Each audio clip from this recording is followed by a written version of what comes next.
durchgesetzt und zugleich eben dadurch in die höchste Verbindlichkeit.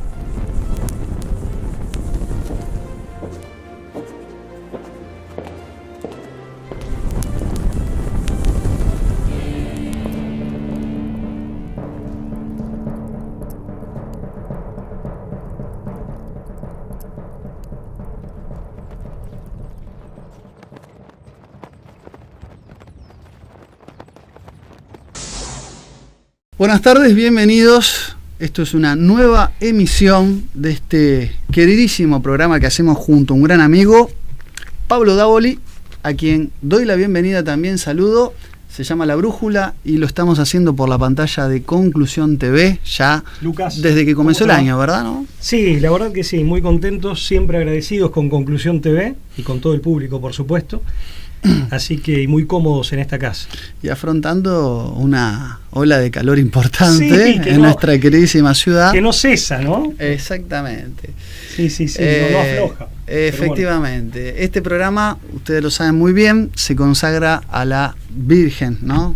3 veces admirable de Schoenstatt. Siempre nos ponemos bajo su manto de protección y amparo para decir las cosas que decimos, siempre tratando de compartir con ustedes del otro lado algunos reflexiones, sí, análisis, pensamientos. Y hoy, tema propuesto por ti, mi querido amigo, que tiene que ver un poco con la idea... con alguna temeridad. De la deconstrucción, ¿no? En el pensamiento occidental, ¿no? Nos remontamos un poco a los años 60, nos ponemos en el contexto de la crítica literaria, de la filosofía del pensamiento débil, de la destrucción desde distintos aspectos en el ámbito filosófico, desde el pensamiento del ontos teológico, de la metafísica, los ataques y los embates constantes que empiezan a aparecer desde filosofías iconoclastas, sobre todo a lo que es el logocentrismo de Occidente. Y en este contexto...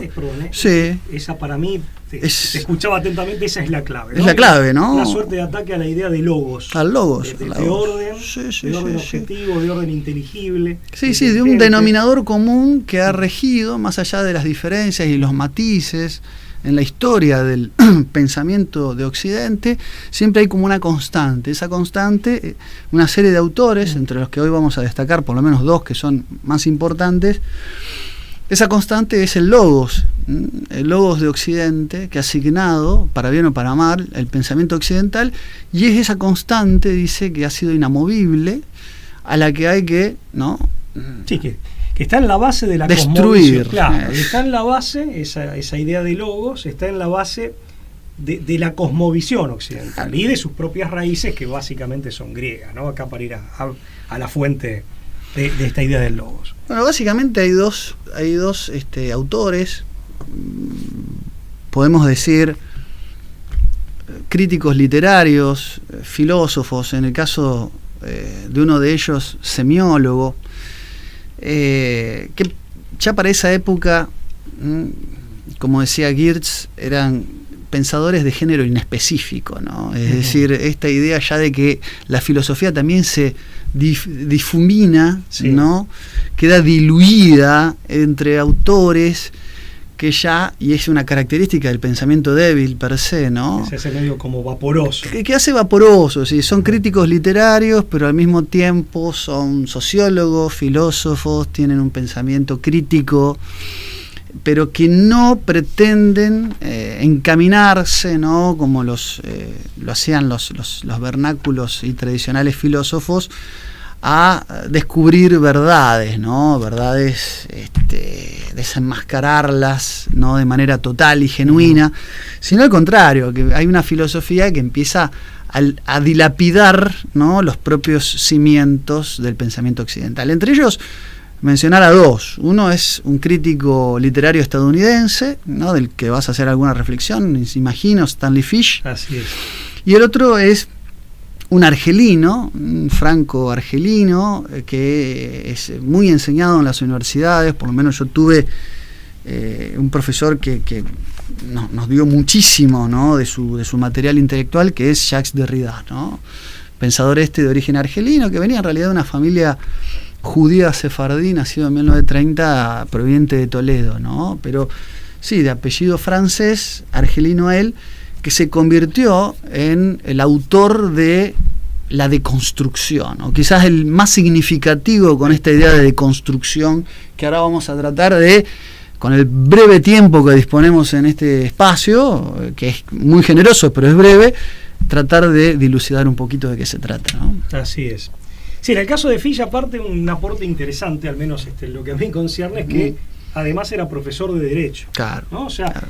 En esa vaporosidad, por así decir, o en esa transversalidad, pero una transversalidad con cierto desorden. Ahí está. No claro. es una transversalidad de integración, sino que es, digamos, como un líquido que se va derramando, ¿no?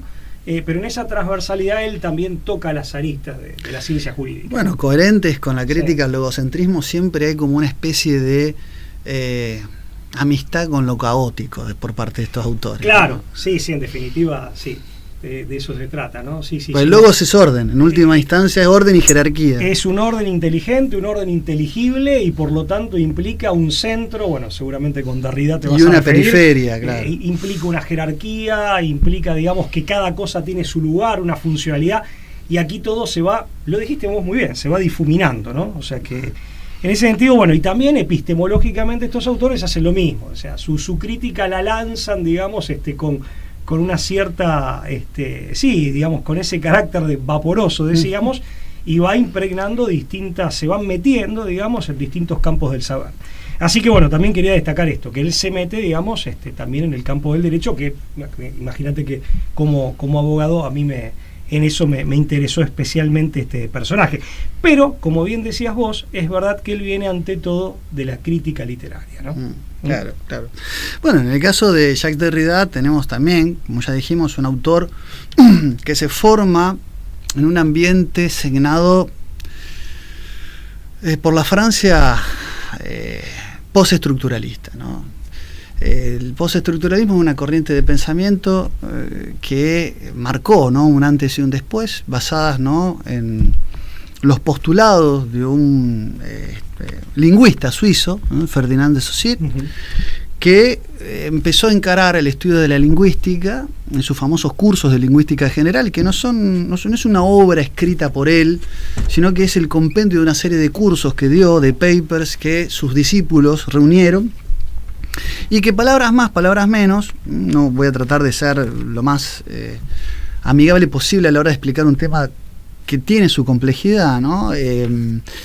Palabras más, palabras menos, Saussure llega a la conclusión de que el lenguaje se puede pensar como una estructura, abandonando las viejas metodologías de las escuelas filológicas de lingüística, ¿no?, que hacían análisis históricos, genealógicos, arqueológicos de las palabras, claro, para centrarse en entender al lenguaje como una estructura compuesta de piezas simples, ¿no?, donde los elementos toman un significado dentro del todo, ¿no? Es decir, se disuelve la subjetividad, es una de las características, el sujeto desaparece dentro de la estructura.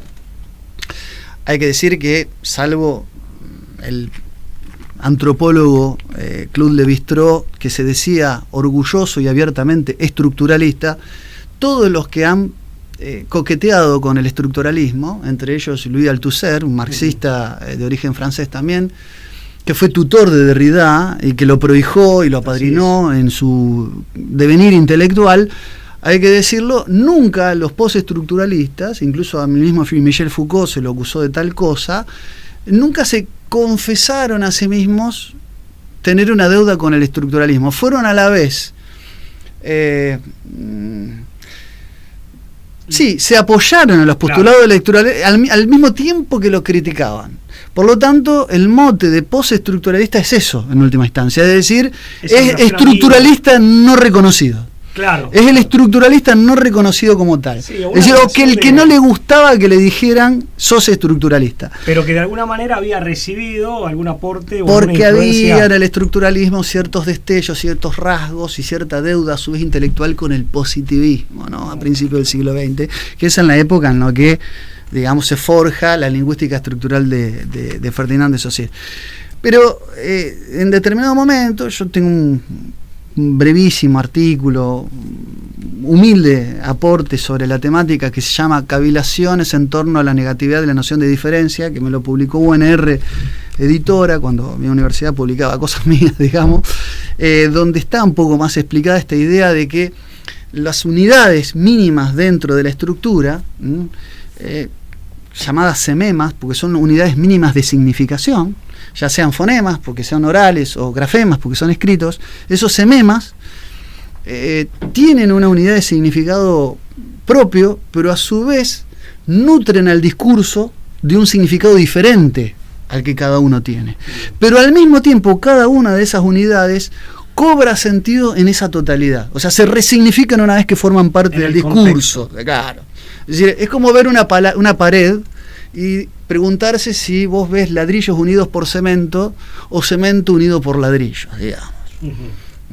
O darte un ovillo de lana y darte un suéter y decirte si te estoy dando cosas distintas o te estoy dando las mismas cosas. Básicamente es esa pregunta. Pues te estoy dando lana enredada o lana entretejida, ¿no? En un caso con una utilidad como puede ser el suéter, en otro caso no te sirve para abrigarte. Desde una perspectiva clásica la diferencia está dada por la forma. Exactamente. O sea, en esa relación del todo y la parte.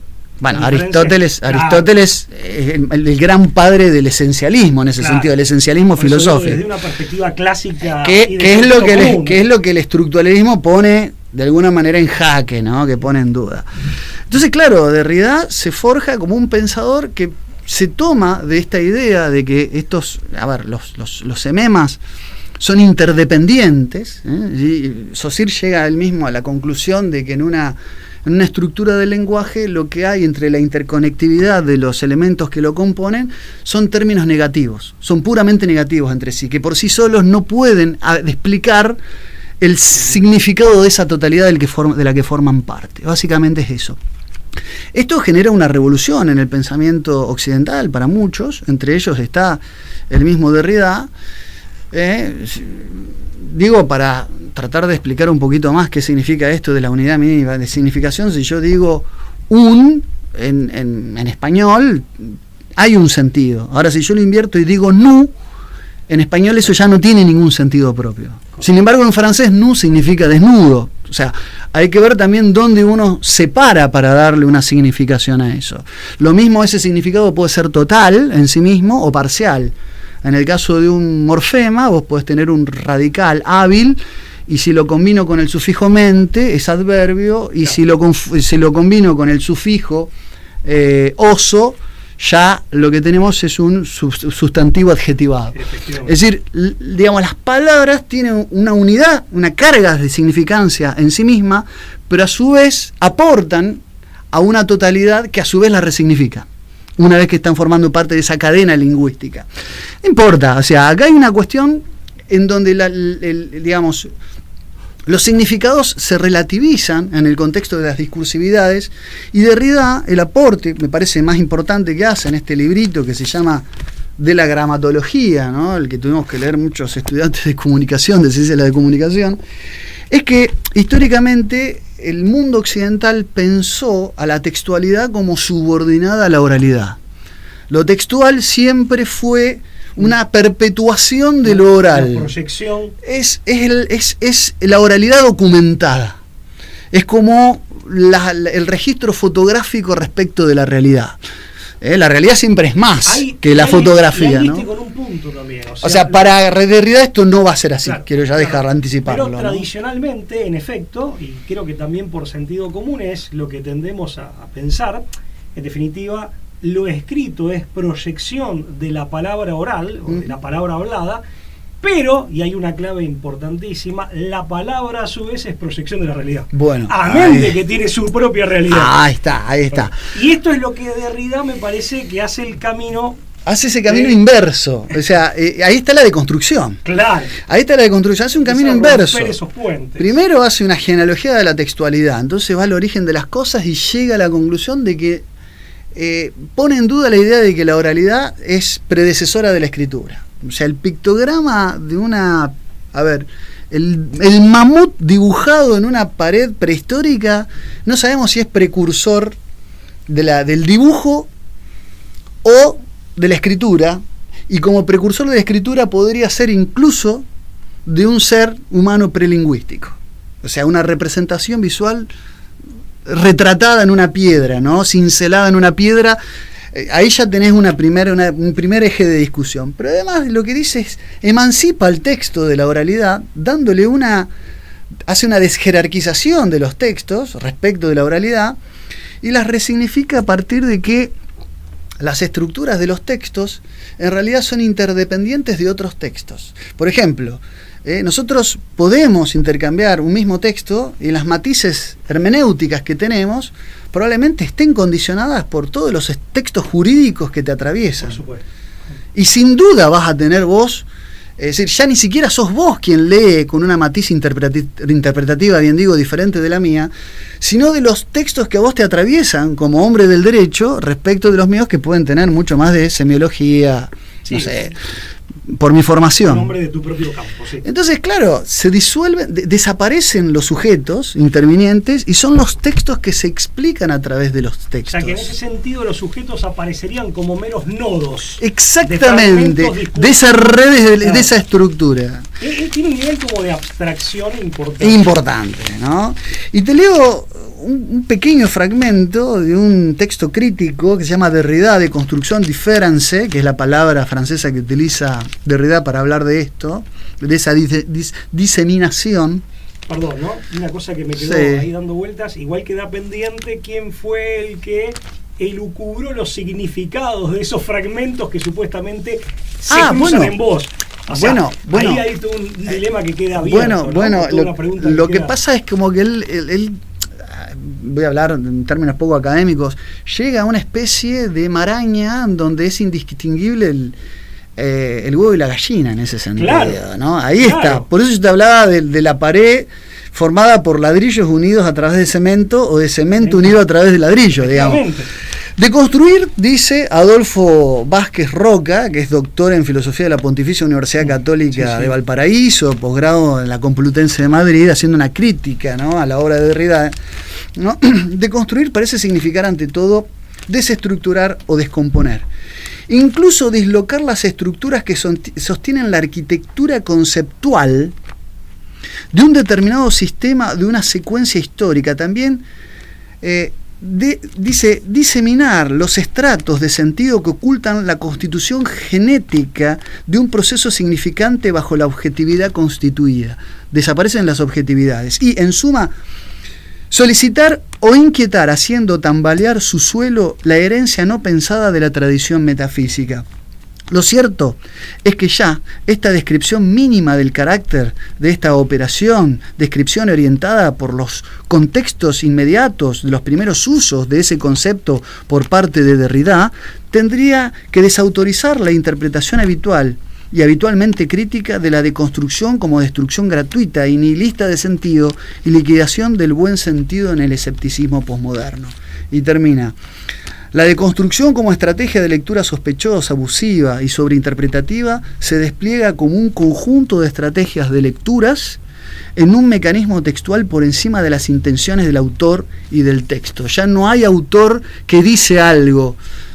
El texto se crea en la lectura, no se interpreta, ¿no?, ni se descubre en la lectura. Algo muy parecido a lo que seguramente Fish va a terminar diciendo. Dice, aquí estamos, termino con la última frase, aquí estamos ante la idea del texto como tejido, en continua urdimbre, en una glosa de crecimiento exponencial que confiere al texto un grado de alejamiento y destierro, donde el autor se pierde, se extravía a sí mismo y en ese sentido se disemina.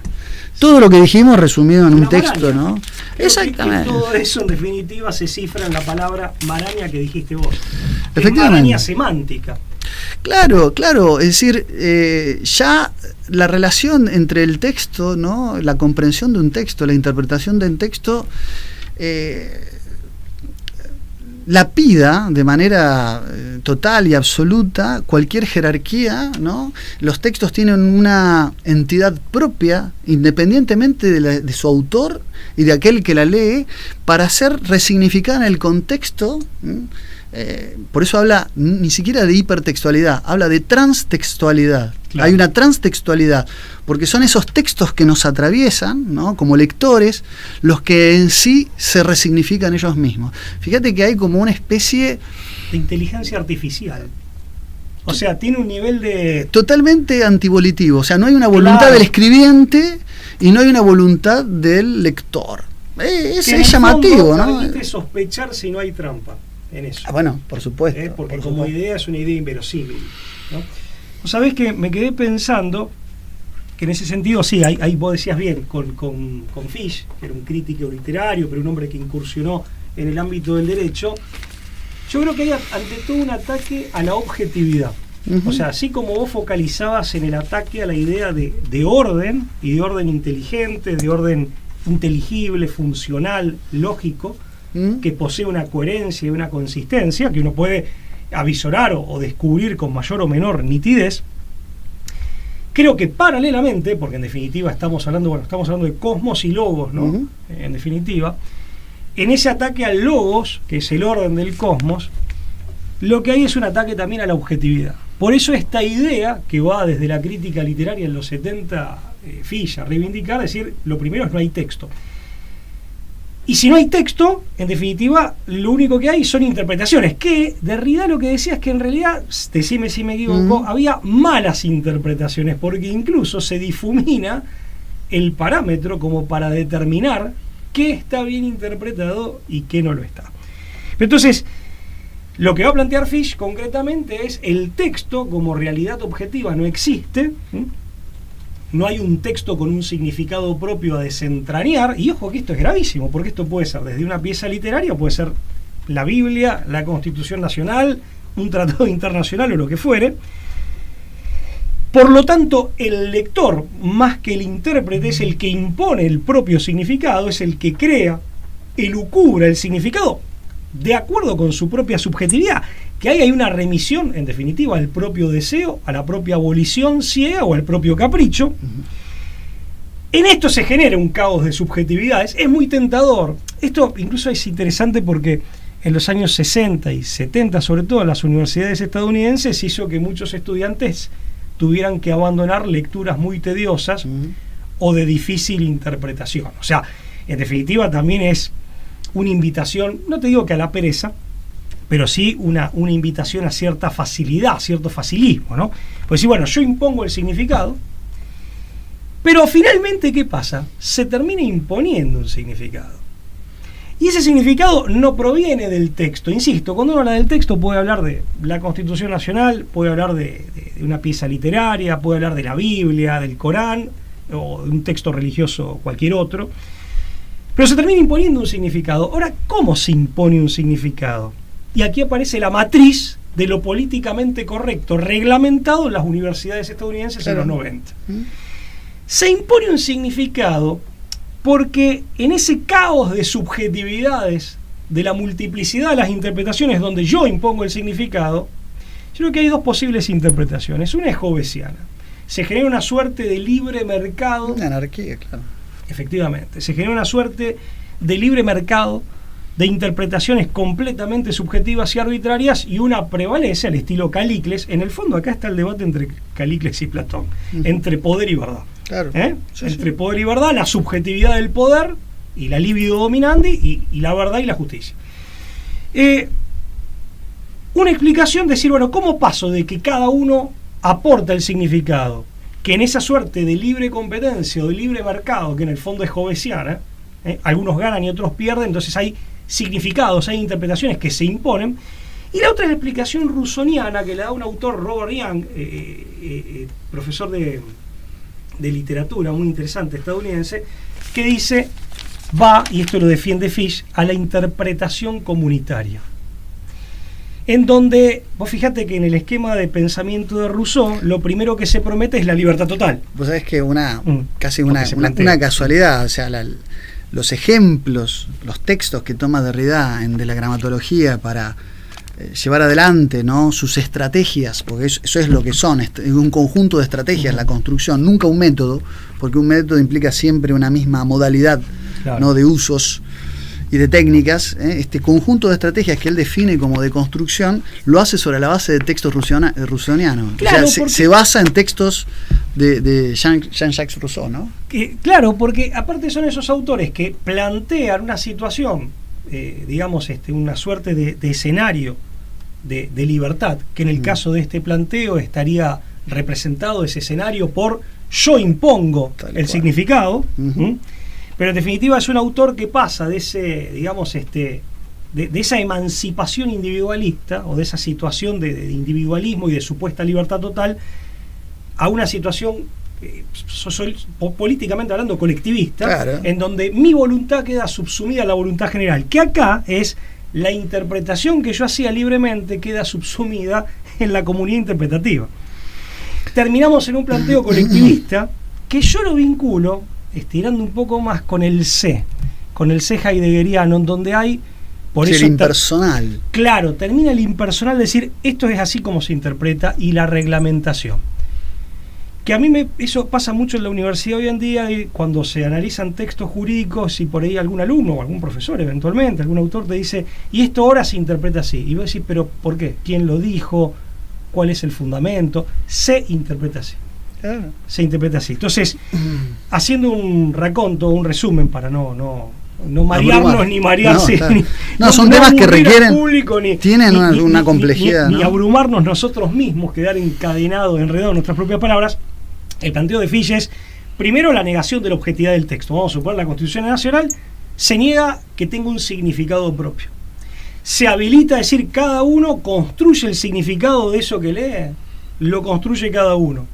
Sin embargo, esto, más allá de lo caótico y de lo arbitrario que claramente es, termina derivando en un contexto en donde por la vía hobbesiana o por la vía rusoniana se termina imponiendo un significado que incluso aspira a ser discurso hegemónico que no admite discusión y lleva al grado más alto la falacia de autoridad, que ahí viene el juego de los prestigios. Es decir, esto se interpreta así. ¿Por qué? Bueno, porque el instituto tal de la universidad tal dijo que esto se interpreta así. Punto. Y terminás en una suerte de reglamentación impersonal. Claro, ser impersonal, pero claro, institucionalista, y te doy un dato reglamentarista. Jurídico. Y sabes, claro, efectivamente. Y te doy un dato jurídico. Eso pasa, por ejemplo, cuando dicen, bueno, a partir de ahora, de pronto, desde determinada oficina se considera que es discurso de odio y se establecen una serie de especificaciones, una descripción que no necesariamente guarda la lógica, que no necesariamente tiene fundamento, pero simplemente porque está tabulado o reglamentado, así se lo tiene que asumir, claro, y en base a eso, claro, y en base a eso pueden venir sanciones éticas o jurídicas. Ahora, vos sabés, Pablo, que esto que estás diciendo me llama la atención porque la mayoría de estos autores, esta generación de autores, en los 60 y en los 70, partieron de la premisa que toda la tradición logocéntrica o logocentrista de la filosofía occidental justificaba una relación de dominio y de poder. O sea, que en realidad no existía un logos objetivo. Claro. Ellos denunciaban que siempre había una relación de poder. Encubierta. O sea, había siempre detrás una institución o un conjunto de instituciones que ejercían un poder, un determinado modelo hegemónico, en el sentido de predominancia de ideas, a través de esta jerarquía impuesta por el logocentrismo occidental, a partir de la cual había un esquema de privilegios. Y ellos esta deconstrucción la hacen sobre texto y sobre la base del fundamento exactamente, de una liberación, ¿no?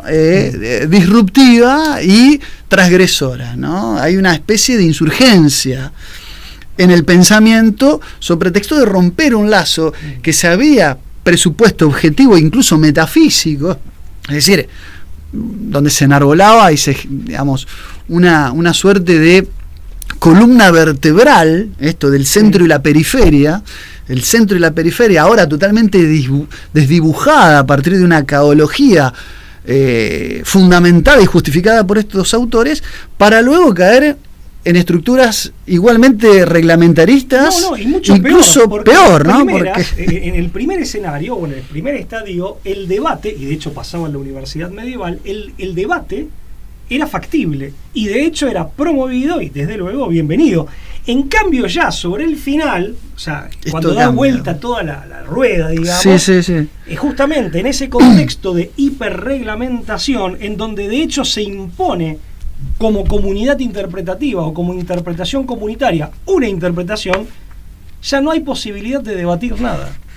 Claro. Y las cosas tampoco, mejor dicho, las posturas o las interpretaciones que se van planteando, tampoco tienen necesidad o se sienten eximidas de tener que dar razón de por qué, que es lo que nosotros en derecho siempre decimos. Las cosas tienen que tener, las decisiones judiciales, por ejemplo, o una ley, siempre tienen que tener un fundamento racional. Claro. Ahí está el principio de racionalidad. Una cosa interesante, vos es que en el año 37, este hombre tan lúcido, Huxley, hemos citado tantas veces, en el libro El fin y los medios, claramente decía que la base de la arbitrariedad y el atropello era la ininteligibilidad. Claro. O sea, cuando partimos de la premisa de que las cosas no tienen, se trate de un texto, se trate de la realidad misma, se trate de nuestro comportamiento o de nuestra conducta, no tienen un orden de ser, no tienen razón de ser. Si partimos de la premisa de la inteligibilidad, ahí ya tenemos sentada la base que no solo justifica, sino que también propicia la actitud de arbitrariedad y de atropello. Claro. Te digo una cosa que me quedé pensando. El otro día veía una película nueva que estaba hablando de esto de la reglamentación de los prestigios y de llevar la falacia de autoridad a su máxima expresión, en donde, insisto, la clave está en que vos ya te sentís eximido de tener que explicar por qué entendés que hay que interpretar algo como lo interpretás. Y todos tendrían que hacer lo mismo, supuestamente, de acuerdo con esa falacia. Esta película que es No mires arriba, en donde aparece, claro, y aparece el poder, que son estos científicos que descubren que un cometa se va a estrellar contra la Tierra y efectivamente. Y tanto la prensa como la política hacen usos y desmanes respecto de ese fenómeno. La película es muy interesante, es una película más crítica, allá de que tiene una parodia crítica. Tiene un nivel de parodia importante, tiene un sentido paródico muy importante, es muy interesante, hay mucha tela para cortar ahí. Pero una cosa que me llamó la atención es que en un momento dado, cuando estos científicos, que son los que hacen el descubrimiento, van a la Casa Blanca y le plantean a la Presidente de la Nación, dice, mire, lo que está pasando, va a suceder esto. En definitiva, le dice, ¿pero usted de qué universidad es? Tipo, creo que era de una escuela de astronomía de la Universidad de Michigan. Sí, un observatorio astronómico. Claro, y entonces automáticamente relativizan, si no es que casi descartan, por poco descartan la amenaza que les estaban comunicando, y si no, vamos a ver qué dicen los de ponerle Harvard. O sea, en ese sentido también hay todo un juego de construcción de prestigios que también tiene que ver con el poder, porque en última instancia, en ese contexto, el prestigio va a depender de los dólares con los que podés financiar las publicaciones, claro. No de las razones que tienen o de la calidad y solvencia que tienen los científicos que las escriben. En ese sentido me quedé pensando y lo quería traer a colación porque me llamó la atención, y eso pasa muchísimo hoy en día, con muchísimas opiniones. Desde luego, a ver, nadie va a desconocer que las autoridades académicas como tales existen, pero tienen que tener un fundamento propio, pero además eso a lo sumo tiene un valor indiciario nada más. Lo que nunca se puede permitir es esa suerte de dictadura de pensamiento único, de que porque lo dijo alguien o salió de determinado instituto, necesariamente es así. Bueno, y a la inversa, solo porque se le ocurrió a la gente que está ahí. Y a la inversa, estas ideas han sido promovidas, te hago un paréntesis y después volvemos, pero Fish se educó en la Universidad de Pensilvania, en la Universidad de Yale, enseñó en la Universidad de California, en Berkeley, en la Universidad de Johns Hopkins y en la Universidad de Duke, y enseñó en la Universidad de Illinois. Por otro lado teníamos a Derrida, que Derrida, se exilia, ¿no?, en época de la Francia de Vichy, ¿no?, colaboracionista en el año 42, se va a Estados Unidos, primero es apadrinado obviamente por Louis Althusser, ya lo dijimos, ¿no?, y a instancias de su mecenazgo, es becado en la Universidad de Harvard. Posteriormente es profesor en la Universidad de Johns Hopkins, fíjate qué coincidencia, en Yale y en la Universidad de Nueva York. Sí, bueno, o sea, en el circuito norteamericano. Y ahora hay un dato que no quiero hacer ningún ataque a Dominen con esto, pero ¿qué quiero decir? Que estas universidades fueron las que cosecharon estas ideas deconstructivas, las promovieron y las jerarquizaron a través de este institucionalismo que vos mismo estás denunciando. Hay un trabajo muy importante, brillante, se los recomiendo, que se llama El protagonismo de las fundaciones americanas 1945-1960, de Joseph Picot, de la Universidad de Valencia, que explica cómo tanto la Rockefeller Foundation, la Carnegie, Corporación Carnegie para la Paz, y la Fundación Ford fueron las principales contribuyentes de estas universidades para seleccionar este pensamiento logicida, vamos así a llamarlo, ¿no? Pues eran asesinos del logos, este pensamiento logicida, y le dieron jerarquía universitaria, porque los pusieron en las principales cátedras de ciencias sociales de las universidades. Y es increíble porque explica, por ejemplo, que después de la guerra, tanto la Fundación Rockefeller como la Carnegie perdieron protagonismo en favor de la Ford, que se había constituido ya desde 1936 en Detroit, y permanece hasta 1950, donde aumentó considerablemente los recursos dedicados a la ayuda, tanto dentro y fuera de Estados Unidos, de tal manera que en los años 70 superaban los $200 millones al año, ¿no? Y a finales de 1975 habían sumado un total de 5 millones las donaciones de estas universidades, entre la Carnegie, la Fundación Rockefeller y la Fundación Ford, en estas instituciones y organizaciones de Estados Unidos, ¿no? Para promover estas nuevas ideas revolucionarias. Construís prestigio a partir del dólar, a partir de, digamos, del dinero de los aportantes, no sobre la base de la solvencia académica. Y agrega que a partir de los años 60, las universidades financiadas por fundaciones tenían fuertes vínculos con agencias como el FBI, la OSS, la Oficina de Servicios Estratégicos, luego convertida en la CIA, y la National Security Council.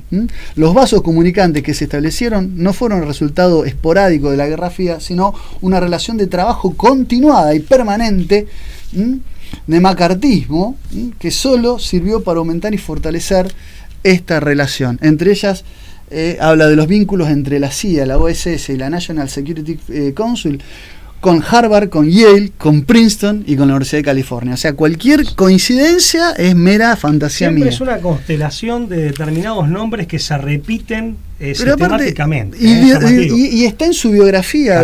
Derrida en 1957 se casa con Marguerite Acourtrier, una psicoanalista. Vuelve a Argelia, su natal Argelia, donde había sido expulsado en 1942, ya lo dijimos, y desde ahí apoya el Mayo francés, apoya la guerra de Argelia, obviamente, ¿no? La independencia, o sea, la cuestión de la colonia argelina, ¿no? El problema de la todo colonia. ese problemón. Sí, participó de actividades culturales en favor de Nelson Mandela. Hablamos de corrección política, ¿no? No estoy diciendo que esté mal. Estamos mencionando temas muy diferentes, correcto. No. Es en qué se involucró eso, querés decir. Sí, Numi Abdul Jamal, más conocido, digamos, su nombre verdadero es Wesley Cook, el famoso periodista afroamericano que fue condenado a pena de muerte en 1982 por el asesinato de un policía. Es decir, todas causas que hoy son tenidas como políticamente correctas, cuestiones vinculadas al igualitarismo, problemas vinculados a la discriminación, pero en ese temple coherente con la deconstrucción de las jerarquías, a eso voy, ¿no?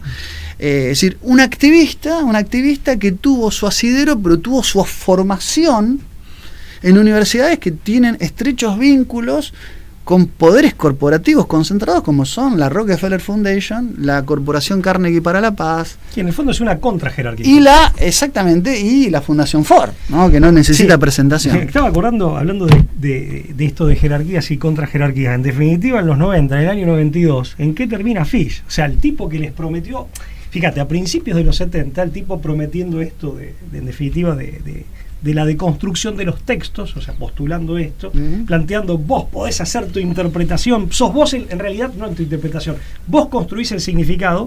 ¿En qué termina el año 92? Escribiendo en un libro, una obra en coautoría, que se llamaba, Debatiendo lo políticamente correcto, la corrección política. No existe tal cosa como la libertad de expresión y es una buena cosa.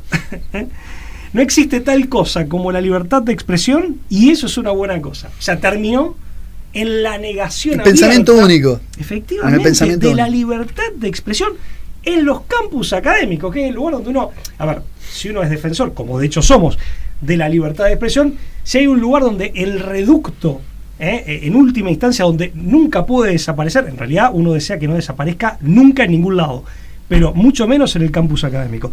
Y ahí se ve cómo estos argumentos son, en definitiva, parte de todo un planteo circular que como tal termina, digamos, en el punto opuesto al que originariamente apuntaba. Parecía que rumbeaban para un lado y terminan, por la propia lógica de un planteo mal hecho en el sentido de que hay error o mala intención, se puede debatir, termina en la finalidad que a primera vista era exactamente la contraria. Sí, lo que pasa es que se trata de una empresa contrahegemónica que no busca dinamitar la hegemonía en sí, sino sustituir una hegemonía por otra, ¿no? Sí. Pero esta otra es mucho peor que la primera, porque la primera pretende tener bases objetivas. Ya lo sé. Es no. porque se me ocurre a mí. No, por supuesto. Ellos consideran en todo caso que hay que sincerar las bases de poder en la construcción de los discursos. Sí. Y tomando la universidad, el reglamentarismo y el institucionalismo establece en ese sein personal heideggeriano que hay una forma de interpretar y se esconde ahí. Porque la primera todavía se remite, está al servicio de una objetividad, sea el ser, el absoluto, el bien, pero está al servicio de otra cosa a la que remite y en la que, bien o mal, pretende abrevar. Esta es la que se insubordina y pretende establecerse por sí misma para su sola satisfacción. La hipocresía del pensamiento débil. Bueno, es la hipocresía del pensamiento débil, ¿no? Yo me acuerdo de un autor, Israel Shamir, autor israelí, que hablaba de los maestros del discurso. Detrás del sein personal de Heidegger, en definitiva, está esta idea de, en definitiva, se oculta. Todos tienen una deuda con Nietzsche y con Heidegger. Claro, ¿no? Y está esta idea del dictador del discurso, por así decirlo. Esa expresión siempre me llamó la atención. Es decir, bueno, ¿quién establece un discurso? Y esto es grave, por eso siempre... Richard Rorty llamó a Derrida el nuevo Nietzsche, ¿no? Un título que para mí le queda grande, ¿no? Más allá de que un hombre lúcido, por un título supuesto. Pero sí, es así como vos decís. Así que bueno, ¿cómo vamos a titular este programa? Va a ser un programa. En definitiva, básicamente creo que queda planteado el tema, ¿no? En el fondo, las críticas al logocentrismo occidental constituyen un remedio, una vuelta más, una arista más en los ataques con los cimientos de la tradición occidental, ¿no? En el fondo es autoflagelante, ¿no? Desde un punto de vista, si nos ponemos a pensar, y desde otro punto de vista, una segunda interpretación está dada en que este es un discurso funcional. Por eso yo citaba a ciertas megacorporaciones que también se esconden detrás de fundaciones filantrópicas para financiar proyectos académicos de investigación, o a gurúes de la intelectualidad, como los que acabamos de nombrar, estos gurúes. Claro, exacto. Es decir, en el fondo lo que hay es la constitución de un pseudo pensamiento filosófico que sea funcional al debilitamiento de las bases sólidas de una sociedad, ¿no? Porque el relativismo tiene consecuencias prácticas. No es que el relativismo solamente nos hace personas más parlanchinas, más dispersas o más tolerantes. El relativismo lejos de hacernos más tolerantes, el relativismo termina, como vos bien decís, llevando una terrible intolerancia, ¿no? Sobre la base de una inteligibilidad, como bien planteaste, pero que además so pena de custodiar, ¿no? El pensamiento único, políticamente correcto, lleva a una perversión todavía más hipócrita, que es que nadie se hace cargo de esa autoridad, de esa falle, ¿no? Que mantiene, queda oculto, porque decir, yo no te impongo nada, se interpreta así, ¿no? Es una cosa bastante, una doble moral tiene, ¿no? Esta nueva fase en la que estamos viviendo. Tiene una característica de hipocresía fuerte, sí. Por mí, no mucho más para decir. Son temas, digamos, muy complejos. Este no es un libro que no vamos a resumir en un programa de estos, pero que tiene mucha tela para cortar. Injustamente y sumarísimamente hemos resumido alguna de las tantas aristas que estos temas tienen, pero que nos invitan a reflexionar sobre esas bases absolutamente suicidas, logicidas, ¿no? De cierto momento de la historia del... A ver, porque son las bases del posmodernismo, ¿no? Antropológico y el posmodernismo filosófico. En donde la libertad se hace imposible, porque en definitiva, la libertad, y esto más allá de que es evangélico, ante todo es evangélico, pero se puede advertir con claridad. En definitiva, la libertad solo es factible sobre la base de la verdad, con lo cual la negación de la verdad, sea la palabra como vehículo hacia la verdad, o vehículo de la verdad, vehículo que puede fallar porque somos humanos, pero la negación de la verdad de la palabra en sí es una manera de cortocircuitar e impedir la libertad. Por eso lo que primero se plantea como emancipación termina en este muchacho diciendo que está bueno, según él, que no haya libertad de expresión.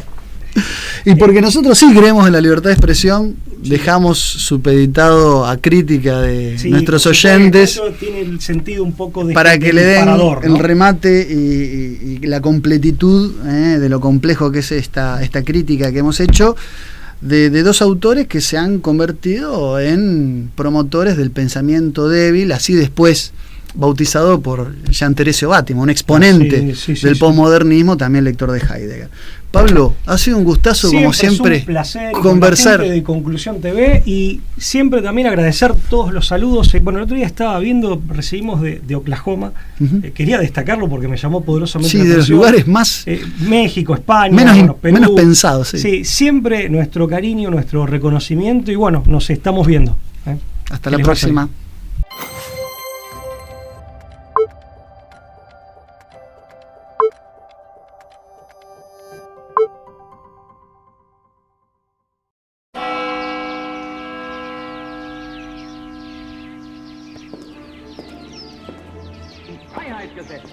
Und zugleich eben dadurch in die höchste Verbindlichkeit.